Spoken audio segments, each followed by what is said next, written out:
On February 10th of 2003, construction workers were preparing a building for demolition when they came across a set of human remains in the basement. According to the detective who took up the case, upon breaking through the concrete floor, they discovered skeletal remains wrapped up in carpeting. As they broke through the slab further, a skull rolled out. The investigation determined that the remains belonged to a young female. She had been tied in the fetal position with an electrical cord. The cause of death had been strangulation. The girl had been wearing a ring with the initials PMcG and was in possession of several items: a dime from 1969, a 60s-era watch, and a green plastic toy soldier. Despite all of this physical evidence, the detective was unable to find any missing persons who matched the remains, and the case went cold. The apartment building where Jane Doe was discovered was located on the west side of Manhattan. It was run down, mostly abandoned, and had reportedly been used by sex workers in the past. This sparked a theory that Jane Doe could have been a sex worker herself.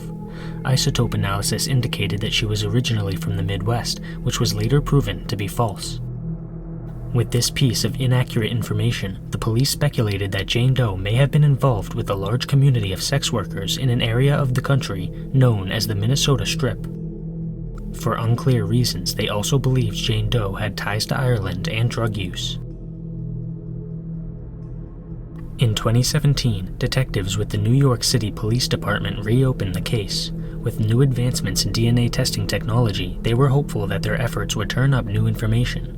However, the girl's skeleton was very degraded, which made their job very difficult. It wasn't until March of 2023 that they were able to create a DNA profile of the victim. The police matched a family member who had uploaded their DNA to an ancestry database. The Jane Doe was officially identified as Patricia Kathleen McClone, who was born on April 20th of 1953. Intriguingly, the relative whose DNA matched Patricia's had been the mother of a victim of the 9/11 terrorist attacks. Relatives of missing people had submitted their DNA after the attacks in order to help identify victims. Both of Patricia's parents had passed away early on in her life, which had made identifying her extremely difficult. According to Patricia's school records, she had dropped out of high school and got married when she was just 16 years old. She had a baby with her husband, but it is unknown what happened to the baby or the groom. The lead detective on the case described Patricia as a runaway and a truant in the months leading up to her death. She had lost contact with her family, and no missing persons report had ever been filed. The investigation into her murder is ongoing.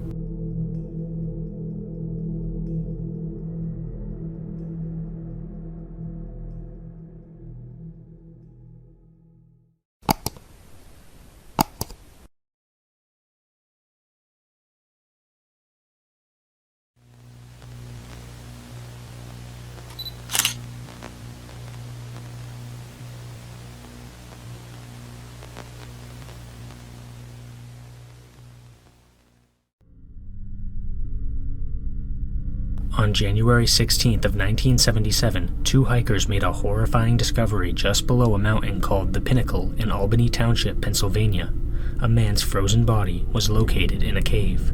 The man's appearance and clothing were of no use to the police, and his dental records did not provide his identification.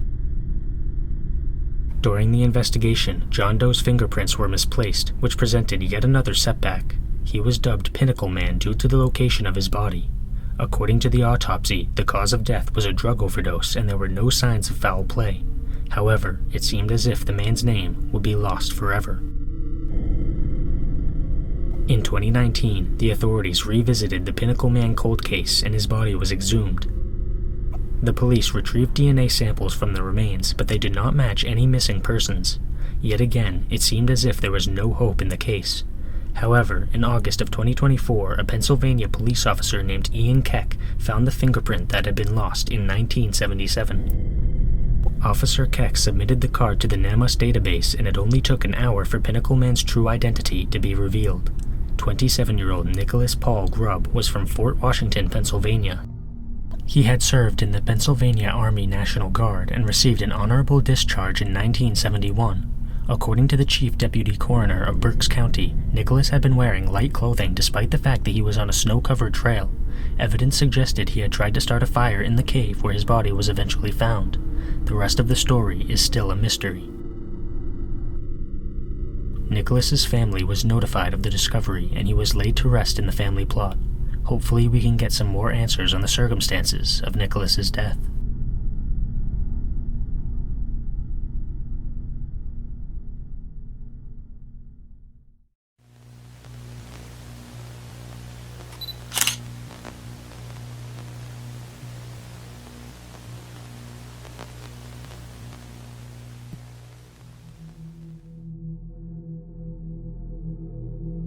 Sometime in 1998, a woman's body was pulled out of the Cumberland River in Nashville, Tennessee. The body was wearing a necklace with a Leo zodiac sign, which led to Jane Doe being known as the Leo Jane Doe.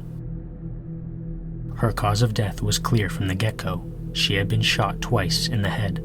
However, nobody knew who the woman was, and the police were unable to identify her. The Leo Jane Doe case wound up going cold.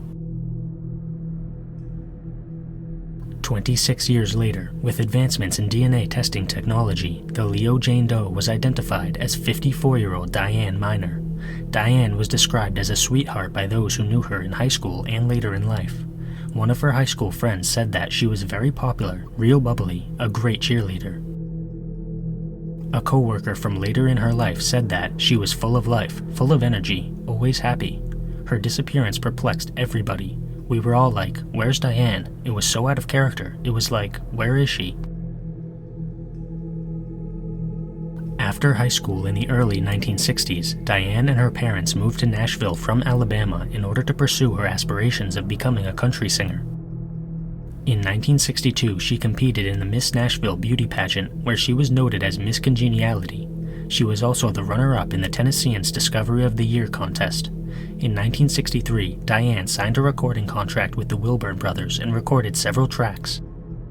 By 1965, she had secured herself a position as a recurring cast member on a variety show hosted by Stu Phillips, another country singer. In 1976, she released an album called Mama Danced. Following this, she backed away from the spotlight and was last known to be working as a manager at the Second Story Cafe in Nashville. At the time of Diane's disappearance, no missing persons report was filed. Her co-worker remembers that someone had insisted she was moving to Colorado. It makes you feel things. It makes you feel like, should we have called somebody else? But when you're told she moved, you gotta take it at face value at some point. As I'm sure you figured out by now, Diane never moved to Colorado. The night before her body was found, she was seen in a Valley Market store with an African-American man who wore a similar zodiac pendant to the one she wore. This man is still a person of interest in Diane's murder, but he has never been identified. While Diane's identity is known, her murder is still unsolved. The investigation is ongoing, and hopefully the case will be closed before long.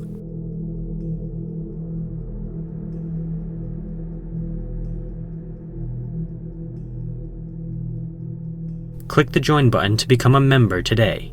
Channel members receive exclusive content as well as early access to all my content.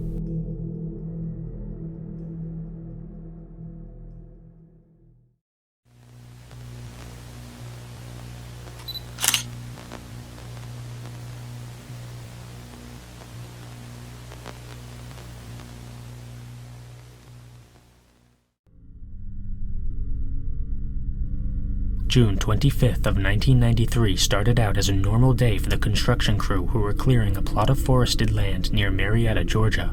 However, the normal workday would soon turn into a creepy memory when the crew discovered a set of skeletal remains. They contacted the authorities, who determined that the remains belonged to a Caucasian woman between the ages of 25 and 30. A few pieces of jewelry were found on the remains, but nothing uncommon enough to be used as an identifier. The cause of death was also unclear, and the information surrounding the early stages of the investigation is jumbled and inconsistent.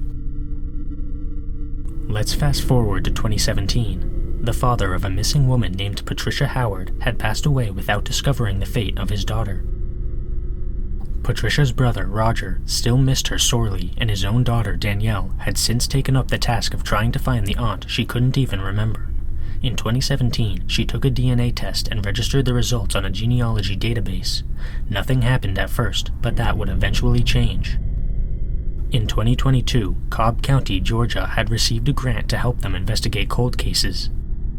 A detective called Danielle to inform her that her DNA had a possible match to a Cobb County Jane Doe. Roger submitted a DNA sample of his own, and this also matched the Jane Doe. It was in January of 2024 when the Cobb County Jane Doe was officially identified as Patricia Howard. Patricia had moved to Atlanta in 1980. The reason for this move was work. Patricia was a chiropractor who wanted to find a good job in her field in an area with a lower cost of living than her previous hometown of Los Angeles. She initially moved in with a friend, and later that year her father received a call from her in which she frantically asked him for money to help with the bills. Her father wired some cash through Western Union Bank, but the money was never picked up. Patricia was never heard from again. Her family reported her missing, and the Atlanta Police Department opened an investigation. Patricia's car had been impounded, but no further information about it is publicly available. Patricia's case quickly went cold. Patricia was described as a hard worker and a loving sibling. She had no history of mental illness or drug use. With any luck, Patricia's death can be further investigated and answers can come to light. Until then, all we can do is speculate.